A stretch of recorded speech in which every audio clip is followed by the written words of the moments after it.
Во светот на високата мода, уметноста и модата се преплетуваат со креативноста и изразот за да создадат дела кои се многу повеќе од облека или обувки. Од модните писти до изложбените простори, овие две дисциплини се секогаш поврзани, инспирирајќи се меѓусебно и рушејќи ги границите на конвенционалното. Денес, односот меѓу уметноста и модата е попроменлива и пофлуиден од кога и да било. Модниот дизајнер е креативен професионалец кој осмислува, дизајнира и создава облека, обувки и модни додатоци, спојувајќи ги естетиката, функционалноста и трендовите. Уметноста и модата споделуваат наследство на креативност, иновација и убавина. Ја збогатуваат човечката култура низ вековите, а нивната континуирана соработка ветува дека ќе продолжи да ги инспирира и идните генерации. Терминот костимограф се однесува на професионалец поврзан со дизајн и изработка на костими за сценски настапи, вклучувајќи балет, театар, филм. Вечерва со нас еден од светски најпознатите и најпризнатите македонски дизајнери и костимографи, Александар Ношпал. Александар, добре дојде во Трафика. Добар најден. Роден во Скопје, дипломира висока мода во Париз, потоа магистрира на Универзитетот за креативни уметности во Епсом, Англија и потоа животот е дизајнер во Скопје. Кажи ми, подоцна стануваш и костимограф. Кажи ми како почна во светот на модата, односно како почна со студиите, па потоа каде име поред? Светот на модата мене некако кога им беше суден, односно пишан во биографијата, односно во мојот живот. Одамна од кога знам за себе, сакам да се занимавам со тоа. Имаше неколку избори, додуше додека бев јас малечок и сакав да бев заинтересиран во неколку сегменти од уметноста, тоа бе и музиката, и танцувањето, и нели многу повеќе и актерството и така натака, меѓутоа некако во овој сегмент се чувствував најсигурен, најубаво, најсвојствено, да речеме. Некако имав можност да се посветам себе си, да се затворам во мојот свет и нели да сонувам. Сите други сегменти беа поврзани на некој начин со нешто друго од кое што зависев, а ова некако ми даваше најголема слобода да можам да се изразам. Така да, од своји 3-4 години, ајде да не претерам 5 години, од кога знам што значеше молив и хартија, нели, почнав да цртам и тоа некако го дотерав, односно достоинствено и цврсто и стоички го истерав до крај, нели, да го реализирам својот сон, да студирам во Париз, или да станем тоа што сум денеска. Кажи ми, постдипломските во Епсом? Постдипломските во Епсом беа еден пресек во мојата кариера, која што дојде сосема спонтано, неочекувано.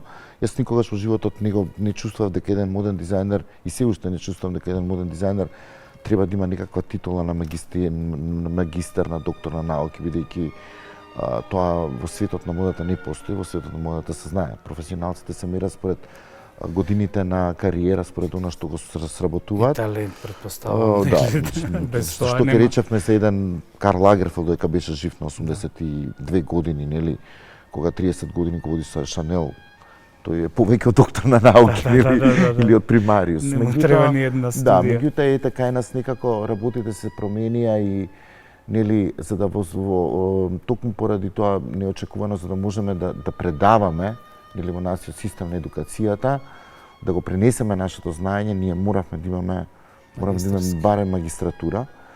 Иако тоа не беше главната причина беше дека јас сакав да направам еден пресак во мојата кариера и ми требаше нешто што ќе биде поврзано со мода, Меѓутоа еден сегмент што многу помалку го познав, а тоа беше нели маркетингот и менеджментот, нели како тоа, од каде тоа истражување, односно како во денешниот свет на модата како функционира и како се маркетира целиот систем.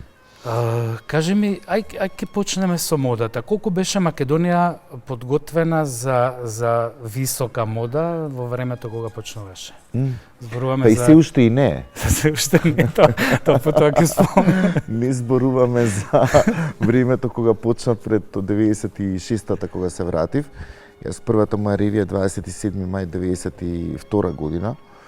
Пред да заминам за Париз, таа беше во склопот на апсолвентската ревија на студентите на Ликовна академија, што го имаат смерот, односно го имаат предметот кој што денеска еве јас неофицијално како визитинг професор го држам, креање на облека и на костим.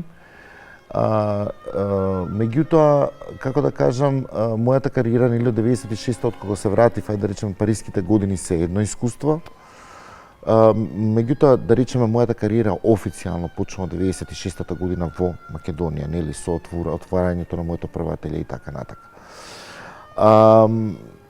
Не постои, мислам, висока мода, постои, можам да кажам дека ние ги допираме, некој од нас ги допира сегментите на висока мода, многу често се меша тој поем.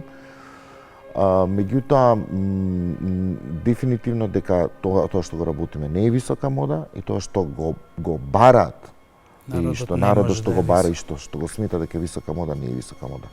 Не е висока мода ако ставите две машни огромни, не знам, ако направите, не знам, ставите што е можно повеќе кристали и така натака, нели, и везови, туку високата мода некогаш може да е невидлива, скромна, скриена, а да има многу сати на работа. И тоа да не се види. Да тотално не е блескава, сјајна и како да кажам. Така да високата мода бара и одредени техники на применување, нели, и употреба на занаетите. Денеска веќе некој од нас, неколку од нашите креатори почнуваат да користат и да ги користат тие, да ги обновуваат тие техники стари на изработка на она што сме имале ние како традиционален костим на времето, што е исто неверојатно извонредно интересно. Меѓутоа висока мода не постои. Јас затоа денеска многу малку работам со клиенти, многу малку работам нарачки, многу малку работам мода, бидејќи некако термините и терминологијата и системот на мода се измени и се измеша. И денеска секој може да стане моден дизајнер, што поактуелен, што има идеја, секој може да стане, не знам, се во животот. Така да. Да, сега може секој се да стане. Се да стане, да. Имаме твојата работа вклучува истражување на најнови трендови, изработка на скици, избор на ткаени материјали, развивање кројни шаблони, што мене или давање технички скици, тоа е слично, да, отплика како ќе се реализираат. Користиш се уште рачно црташ се или да. Да? Да. Никогаш дури почнам да се срамам, морам да признам во новиот систем на постоење на разни технологии, нели, ајде да почнеме од она што веќе воспоставени нели технолошки алатки како што се Photoshop и Illustrator, посебно Illustratorот, нели, за правење на технички скици кои што се уште функционираат. Нели веќе во новата технологија се потребуваат нели AI, нели artificial intelligence, нели системи, нели алатки и така натака, кои што секако реално ја оцртуваат сликата и на луѓето денеска, бидејќи денеска луѓето ја изгубија фантазијата, имагинацијата за тоа да поимаат од скицата да прочитаат што може да добијат. Некако сите сакаат да го добијат производот пред да е направен директно, да видат како ќе изгледа реално. И тоа веќе губи магијата на модата, магијата на уметноста, зашто нас ако не пред еден Пикасо седнеме и треба некој да ни раскаже што гледаме, тогаш нема уметност, не ја доживуват уметноста.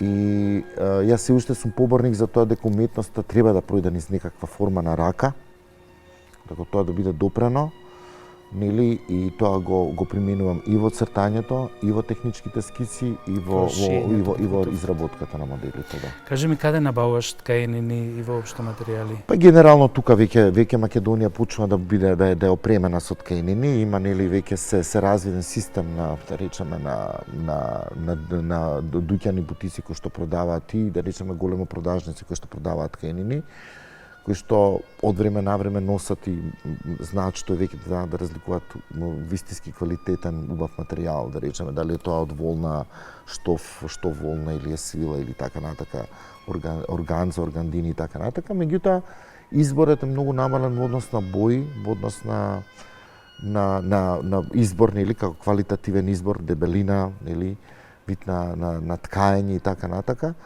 Така да се снаоѓаме, да речеме на некој начин, меѓутоа генерално гледаме да се покриеме и можеме да се покриеме тоа што има тука. Доколку не, има неколку набавувачи кои што се, да речеме, кои што ги користиме во светот на костимографијата, ги користиме како доставувачи на ткаенини, нели, кои што имаат своји каталози. И генерално јас сум веќе и поврзан со нив, со неколку од нив, нели, во Италија и во Германија, во Австрија и така натака. И тие имаат буквално имаат една стандардна шема на нешто што постојано го имаат на лагер, како што го викаат, нели, во стокажа, кој што може да се набави, нели, и е добар квалитет. Меѓутоа тоа ретко се случува, бидејќи повторно не сме дел од Европска унија, имаме проблем со царина, со царина. Да не расикуваме бавината на муабетот со реалноста. Така, кажи ми, битна работа за дизајнерот е дефинирање на концепт и создавање и тема на една колекција. Сега, одамна не работиш колекции во суштина, затоа што се посвети на костимографската работа. Имаме сега од вечен класицизам, потоа ќе ги спомнеме и сите оние бранови или трендови како арт нуво, како, нели, временски периоди. Кажи ми, ти кога создаваш, ајде да не речеме костими, тоа ти наложува нешто друго и ќе го видиме после. Од каде инспирација? Временски периоди те инспирираат личности, те инспирираат други креатори, како го? Многу работи, нема правило тука. Генерално некогаш може да е зададена тема која што дава, ајде да почнеме вака од почеток, да речеме. Генерално јас во последно време, нели, ајде на почетокот кога бевме веќе се придržував код одредени периоди и бе инспирација, меѓутоа во се што работам во последно време гледам да има една нежичка на едно свое видување, нели, обработка на костимите, да не се држам стрикно до она што е видливо, што е очигледно, што е видливо, што луѓето го очекуваат да го видат. Доколку се работи за историски, за драми или балет или за представи што имаат некаков историски карактер, дали е тоа Шекспир, дали е тоа не знам Чајковски, нели, зборуваме за различни лебедовезари и така натака, нели, различните сегменти во театарот, дали е тоа опера, нели, Верди, Симон Боканегри и така натака. Значи, јас ќе ви кажам дека имате дека не секогаш се тргнува од класичното, традиционалното. Јас го земам историскиот период како тематика, меѓутоа гледам да го обработам. Доколку го бара режисерот, односно доколку сме во склоп со режисерот, односно со начинот на режијата па слободата и начинот на кој што режисерот, односно кореографот планира да го представи делото. Гледам и во класичните моменти да употребам некаква стилизација, да не биде тоа буквално пренесено како што е во оригиналот, бидејќи што било поентата на едно дело денеска да го правиме, доколку го правиме на класичен начин, оној како што бил направен пред со фрези, например, ставени. Фрезите може да се употребат во друга насока, во друго нешто, нели, фрезите веќе се употребуваат и како пачка. Да. Не е тоа нешто што мора да се вие во балетот ги викате пачка. Меѓутоа сакам да кажам дека тука може да се направат разни, нели, адаптации. Меѓутоа генерално отворен сум кога го правам делото на секој ниво да примам информација од секаде, бидејќи многу често знаеме да тргнеме од музиката. Во кореографијата многу често знам да тргнеме од чувството и од музиката. Од начинот зашто е создадена, како било создадена таа музика, во какви услови била создадена. Некои научни докажувања, да речеме, кога го работевме Силентиум во Бојшој театар, да речеме, таму ја почнавме костимографијата со мојот соработник, кореографот Мартин Шекс, кога свативме дека Силентиум, како музичко дело на Перт, односно на Паерт, е дело кое што најчесто е пуштано на луѓето кои што веќе си одат од овој свет, има некако чувство на смирување.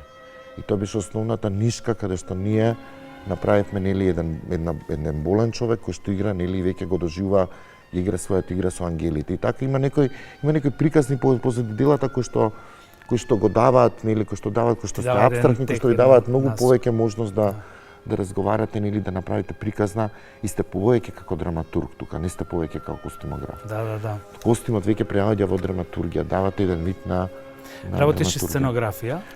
Понекогаш, да. Не секогаш, не сум толку сигурен во тој сегмент. Иако татко ми беше статичар и го познам, мислам дека од она што го гледам моментално на сценографските дела, освен со исклучок на неколку луѓе во нашиот сегмент, можам да кажам дека сум добар сценограф.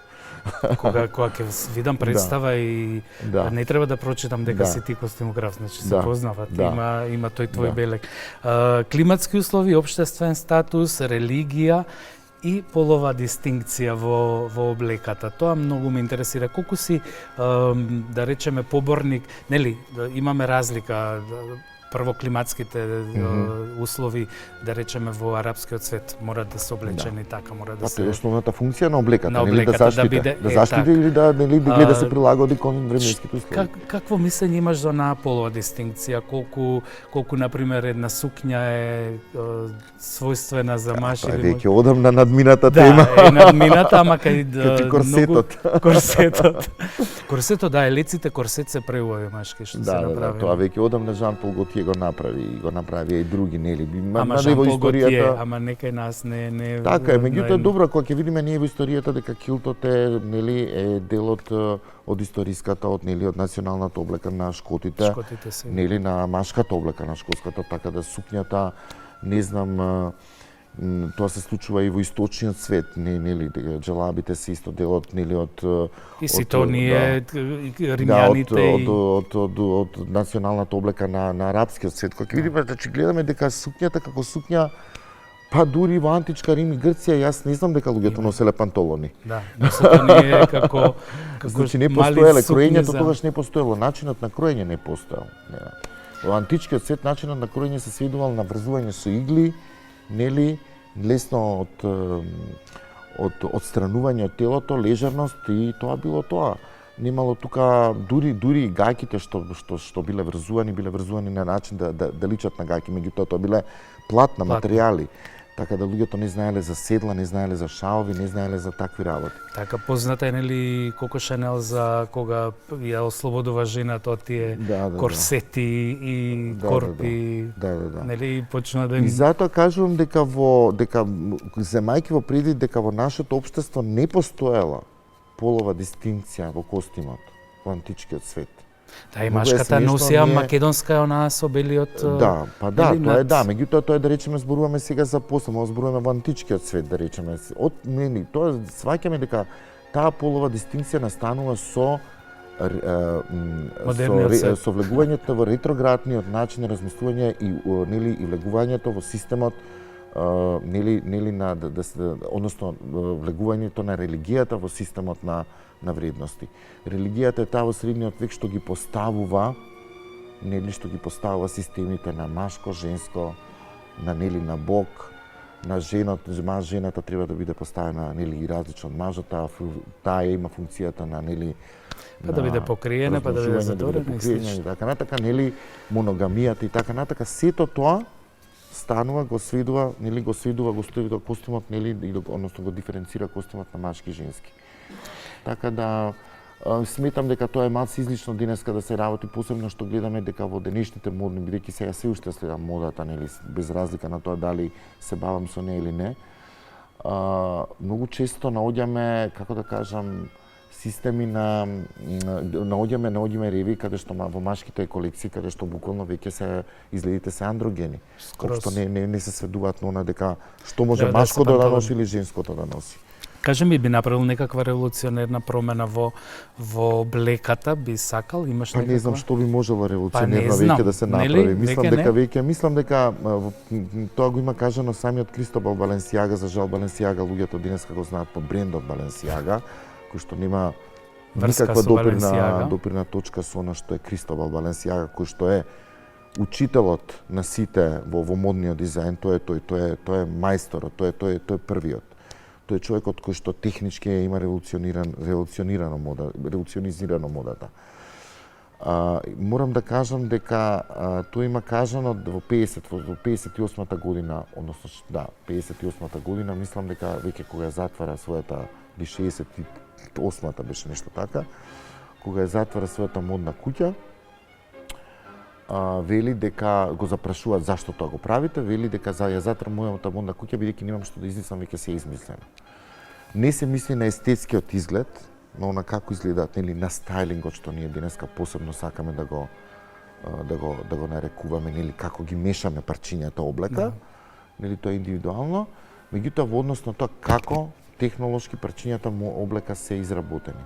Можам да кажам дека моделирањето од тој период па навака има доживеано некои си револуционерни промени во однос на она што е прет-а-порте, нели, во она што е конфекцијски изработка за да го ние денеска парчето да го добиеме поевтино.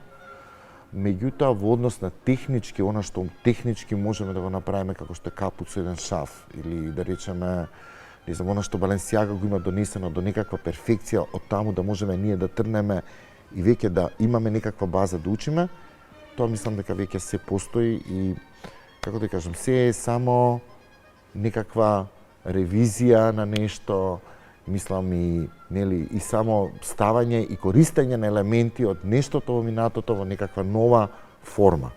Како што да речеме Кристијан Диор, машката колекција последната што Джонатан Андерсон ја стави, нели ги стави оние познатите пеплуми на машки бермуди. Меѓутоа се веќе извадени од, нели, од архивите на Кристијан Диор. Не е нешто ново. Новото е што се ставени на машки бермуди. Колку е тоа сега практично, тоа е прашање, знак прашање да се носи. Еве имам стано едно прашање, дали мислиш дека треба да направиш и прет-а-порте облека или да нели не знаат сите прет-а-порте е готова за носење конфекцијска и која ќе биде чисто твоја линија? Па не, тоа јас имав неколку обиди да го направиме тоа со Кара кога беше Систина една година, па Кара, имав 2 сезони работевме со Кара, тоа беше доста успешен проект. И мислам дека имам неколку така излети линии во Тетекс работев, нели, јас работев колекција на година во да не го заборавам Тетекс бидејќи веќе не ни постои. Младите не ни знаат денеска што е Тетекс, толку сум стар.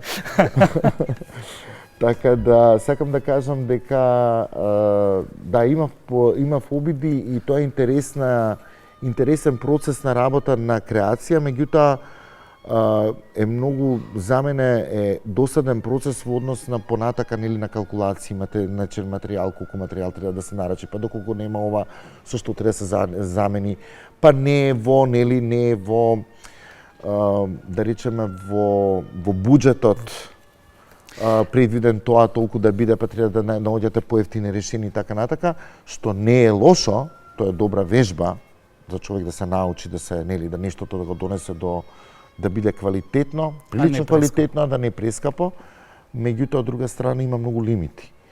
И така да некако тоа е убава вежба, од време на време ја правев, меѓутоа не верувам дека во животот би направил или сега би се зыкнал да направам. Значи да не те ни прашувам дали би направил линија на пример за Зара или Манго, како што знаат да има, нели, онака. Немам ни желба. Нема желба. Немам ни желба, не. Тотално не. Не. Посам кога ќе го доживеете врвот да работите костими за театар, мислам дека и кога ќе ги посетите, кога ќе бидете дел од тој систем, тоа е најблиското нешто што е до висока мода. Јас ненаде се почнав да се занимавам во мојата кариера со мода токму поради високата мода, со експериментот. И тоа беше, и тоа е до ден денеска драйвот што мене ме вози односно нешто инспирацијата што ми дава, мислам што ми дава желба да денеска да го работам тоа. И мислам дека прета-портето, односно конфекцијата е нешто што тотално е комплетно спротивно до она што е што го очекувам од модата, така да не верувам дека би работел нешто. Знаеш, цел живот познавајќи те, нели, од почетоците од 92 што велиш кога првпат си појавен, секогаш мислев дека ќе продолжи со мода и дека ќе работиш висока мода, ама знаев дека земјата не може. Прво немавме реви како што треба, имавме 10 манекенки кои што заминаа во пензија и толку некако не ни оди. Да. Дизајнот на мода е конкурентно и разнолико поле и сега одиме на тоа дека сите тие додатоци, сета таа облека и обувки оди во костимографија за филм, театар и балет. И сега твојата омилена работа во моментов, бидејќи ја немаме високата мода, костимографијата. Почна со Убавицата и Ѕверот, ако не се лажам, во детскиот театар. Театарот за деца и младинци. Како дојде, те поканија, сакаше? Малце само една дигесија со ова што го зборевме за модата, сакам да кажам, ние немаме систем на мода бидејќи луѓето не научија што е мода, клиентите не научија што е мода, мислам народот не научи што е мода, ама меѓутоа и едукативно образовниот систем не им даде можност на младите и на луѓето да научат што е мода. Ние се уште немаме академија за применети уметности. Прво немаме академија. Ние се уште немаме единствена земја во светот и во околината, да не зборам на Балканот, која што нема веќе, освен некои приватни факултети, што државниот факултет, Универзитетот Кирил и Методи не разви еден од секторите. Дали на технолошки имате предмети, на ликовна академија имате предмети, ама немате катедра. Академија, немате катедра, немате студии за графички дизајн, моден дизајн и така натаму. Немате академија за применети уметности. И тука завршува моабетот. Тука не треба веќе да не залегуваме зашто модата кај нас не е развиена. Да, ама и во средно не се учи, ни во средно нема никаде да научат луѓето што е тоа.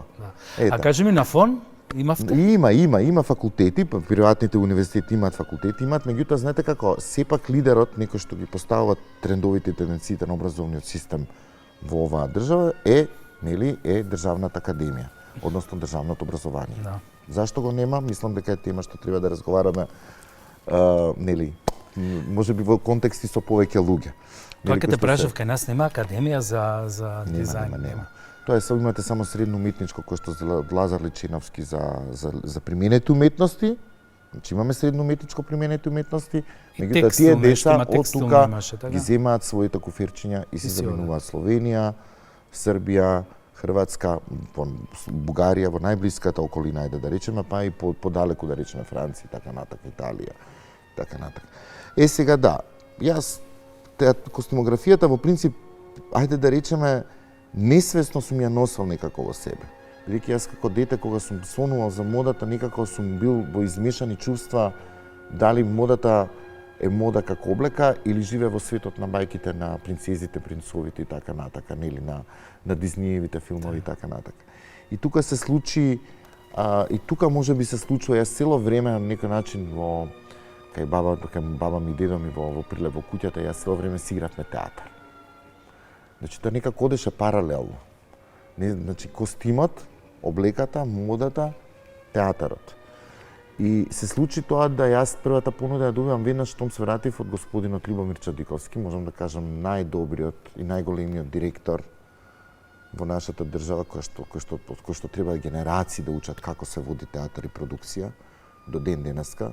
И слободно советувам да министерството го повикаат да ги менторира денешните директори како да го водат театарот.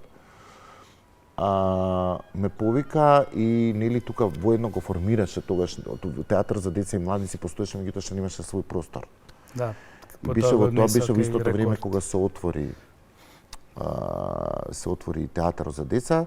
Јас тогаш имав исто нека непријатност, несреќа и така натака, меѓутоа генерално представата се почела од 96-та година и ете некако се случи таа да биде низиното премиерна изведба да биде на денот на отварањето на новите простори на театар за деца и младинци, нели што беше што се уште што се наоѓа во центарот на градот. Таа представа се уште игра со истите костими и има над 350 изведби. И со истата сценографија. И не знам зашто нема поттик таа представа да се обнови по 300. Тоа е најиграната театарска представа моментално во историјата на македонскиот театар. Прво И тоа никој не го знае како факт. Да, тоа е влезена во историјата, буквално го води нели приматот и можеби сам во театарскиот свет ќе речат, ама тоа е детска представа, ама тоа. Да, ама е. Денешните детски представи не играат по 300 пати. Не. Еве, ги имате играат во театарот, се прават во театар за деца, меѓутоа не играат. Едноставно мислам дека во тој период господинот Чадиковски со целиот тим на актери, Тања Кочовска беше, да. Олгица Христовска, Владимир Лазовски, се да не ги набројувам, да не испуштам некоја Ана Левајковиќ и така натака, не беа многу, беа 8 луѓе и се млад тим, тогаш што почнуваше нели на да речеме на светло мајстори и така натака. Успеа од тој театар да направат легенда, успеа од тој театар на децата да ги донесат децата и да ги учат децата што е театар, за денеска да можат тие деца да одат и да знаат што е театар. Да, и да гледат. Денеска театар за деца се бави со родендени еготрипирските желби на одредени актери и со тоа дали треба да бидат да имаат сцена за младинци или за деца и воопшто не се бават со едукативна со едукативен. Јас таму повеќе не работам по долго време, меѓутоа сакам да кажам дека се изгуби енергијата и нели начинот на кој треба да. Затоа што убаво се сеќам кога почнуваат Тања и Ана и сите Олгица што ги споменуваш. Тоа беше еден од најдобрите, ако не најдобриот театар во тој период и театар со најмногу награди освоени, па сите интернационални награди ја што ги имам добиено. Всушност Како те прашав награди? Имаш некоја што би издвоил што ти е драга? Имам добиено една Војдан Чернодрински за арапска ноќ. Доволна ми е во Македонија за костимографија, најдобра костимографија. И имам три награди што ги имам добиено во интернационални, две се во Суботица, односно две се во Црна Гора и една во Суботица. Или обратно, нешто така е. Треба да го погледам моето CV. Тоа се со театар за деци младинци. Првата е во Суботица за костимографија и сценографија со Убавицата и зверот. Тоа прва представа, прва награда. Што? Така дојде. А другите две се, мислам дека за Кускуле први и за мислам дека неговиот слуга Будал беше, не знам, беше долго име една представа. Треба да го видам CV-то, има над 90-100 представи. Знам. Лабина и Дојрана не сум работел македонска повест правеше тоа? Македонска повест не, јас имам Ташула имам работено. Ташула имам работено од македонските дела. Ташула и Охридската Пенелопа, тоа беше еден завршен концерт што Зоица Пуровска-Велевска, нашата прима балерина, го правеше со познатиот кореограф Милко Шпаренблек, кој што почина пред неколку месеци. Дојде човекот, дојде специјално да го направи тој концерт, специјално за нејзе, и тука правевме буквално костими, нели тоа беше еден вид на наш омаж. Тоа воопшто не го правевме за некакви надокнади средства, туку го правевме за да го направиме како збогување нели од кариерата на вистина една од најеминентните прима балерини во нашата историја, Зоица Пуровска-Велевска. Кажи ми, дали мотивите македонски ги имаш користено? Ги користеше во сега прво што ми текнува е костимот на Каролина Гочева за Евровизија. Евровизија, да, меѓутоа најмногу ги имам користено меѓутоа најмногу ги имам користено Ненад за Синтезис. За Синтезис исто, да? Синтезис. Јас со нив работам од 98-та година. Синтезис е првата група која што ми имаме ангажирано воопшто на овие простори да работам костими за нив. И до ден денеска соработувам со нив, што е неверојатна, како да кажам, неверојатно долго време, неверојатно соработка. Треба да трае, нели? Да, и трае, и тоа некако сега веќе без разлика на годините пројдени и така натака преставаме едно прекрасно пријателство и тука не станува збор. Не станува збор ни дали можам, ни дали сакам, не станува збор дали треба они негде на друго место да одат. Тоа едноставно тоа се подразбира. И сраснати сме едни со други, тие последниот концерт што го правеа во Македонска филхармонија, дури направивме на мини изложба, каде што ги што јас се организирав, да, каде што беше ретроспективно ги имавме изложени сите костими кои што тие ги чуваат многу подобро од било кој музеј во Македонија.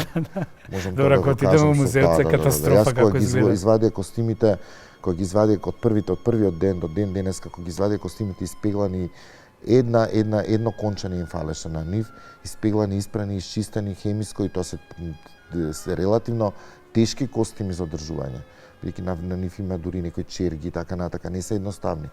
Меѓутоа, секоја чест девојките и момците тоа го прават на вистина до ден денеска ги одржуваат и направивме една многу убава, ајде да речеме така, беше доста емотивна изложба, да речеме, во која што едноставно не очекував дека толку ќе ме допре. Како не, тоа се времења, тоа се... Да, меѓутоа, кога ги видов костимите, кога ги наредивме, кога ја видовме буквално целата таа историја... Тоа сега се најжива, камо ли ти тогаш? Да. И беше навистина, за жал траеше една вечер, само за времето на траењето на концертот, тоа се Ке нас многу ви работи, така траат една вечер, бидејќи беше наша иницијатива, или една недела. Беше наша иницијатива, Да, ама може да остане да стои таму 10 на дена. И некако мислев дека барем. тоа некој ќе го забележи понатака, дека Да. ќе дојде, што дојде многу еминентни личности, дека меѓутоа кога сватив дека и на синтезис едноставно не им дадоа, едва им беше дадено, не им беа дадени пари за концертот за 30 годишниот постоење, кој беше дадена сала, сватив дека нема што да очекуваме повеќе. Инспирација црпиш од други уметности? Еве го спомена Пикасо, например, не знам, Заха Хадид, Гарсија Маркеш како автор, музичари, композитори. Јас сум ставил Ван Гог. Често, често се инспирирам, јас многу често се инспирирам од уметноста. Јас реков, можеме да тргнеме од музика, можеме да тргнеме од сликарска уметност, од архитектура, зависи. И од сам човек, нели? Не знам. Имаме, имаме ние многу често, да речеме, јас во Париз, мајката Гуска во опера Гарниер, што ја работевме целата представа, таа всушност беше инспирирана од оригами, нели, од оригами методот, нели, на изработка на хартија, на предмети.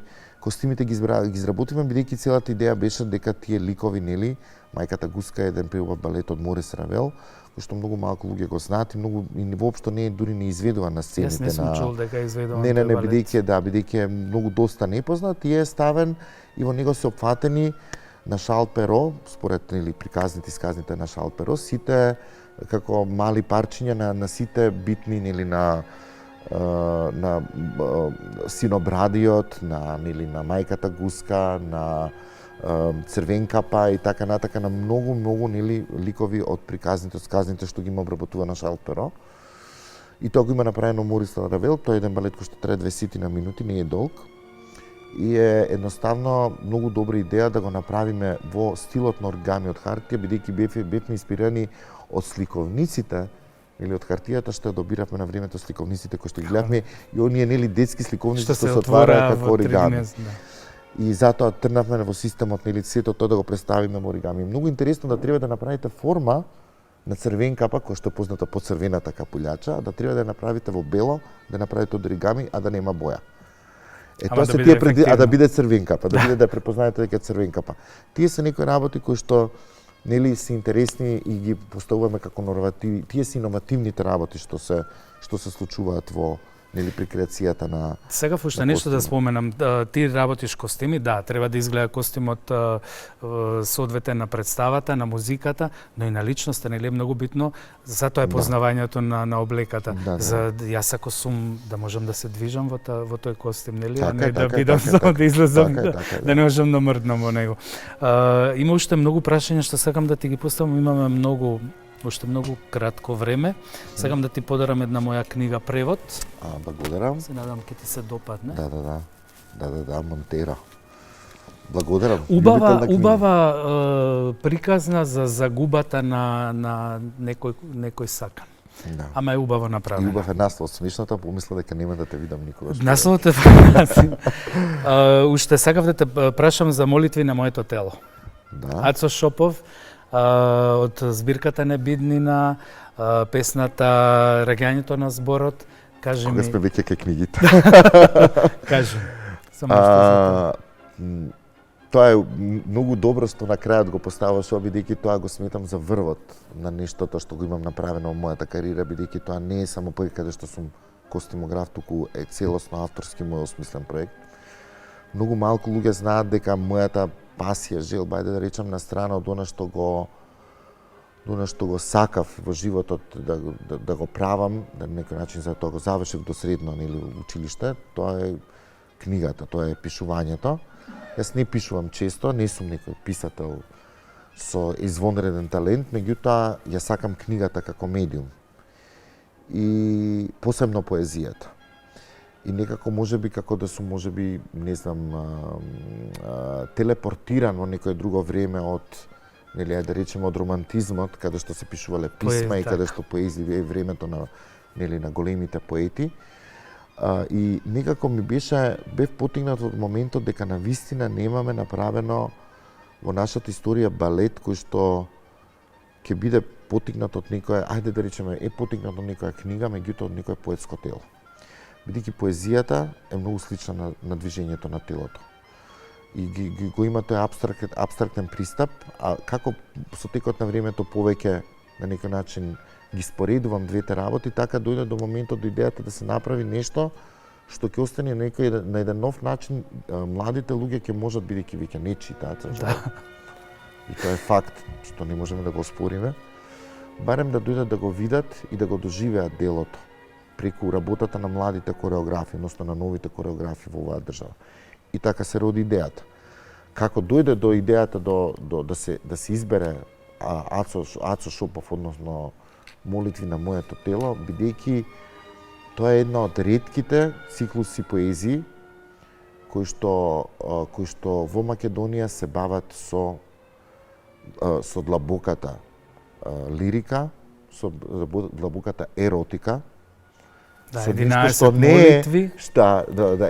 Со нештото со љубовта, нели, со страста, со нешто што многу ретко нашите поети, значи во тој период, да речеме, на тој период на градењето на Југославија, нели, се бавеле, обично се бавеле со револуционерна поезија и така натака, па дури самиот Ацо Шопов, екото во тој период, нели, се појавуваат веќе сомнежи во таа југословенска држава, нели, од кај тие поети, така се случува, така и се случува небидни на самата збирка, во која што дел од циклусот на поезија, нели, молитви на моето тело.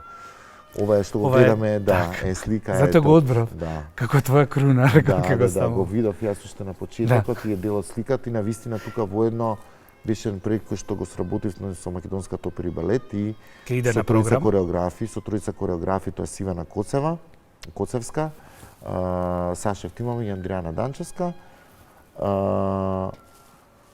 Трите направија своје видувања, трите направија ремек дела.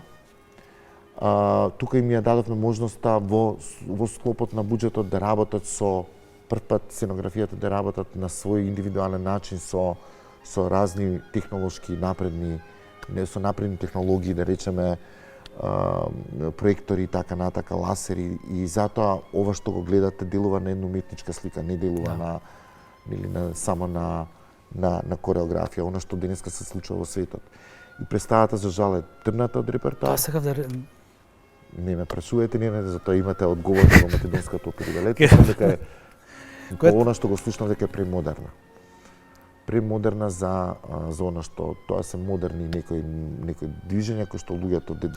Зашто немаме барем некоја сцена која што би нудела такви, знаеш, заменска? Премодерно, окей, ќе одиме таму. Ова е едноставно за мене греф да не се дава на големата сцена на Македонската опера и балет, бидејќи е правена веќе за сцената на големата опера и балет. И со толку изведувања и со технологијата што се потребува е прилагодена и е едноставно и бара простор кој што е таков затворен црн темен, црна кутија.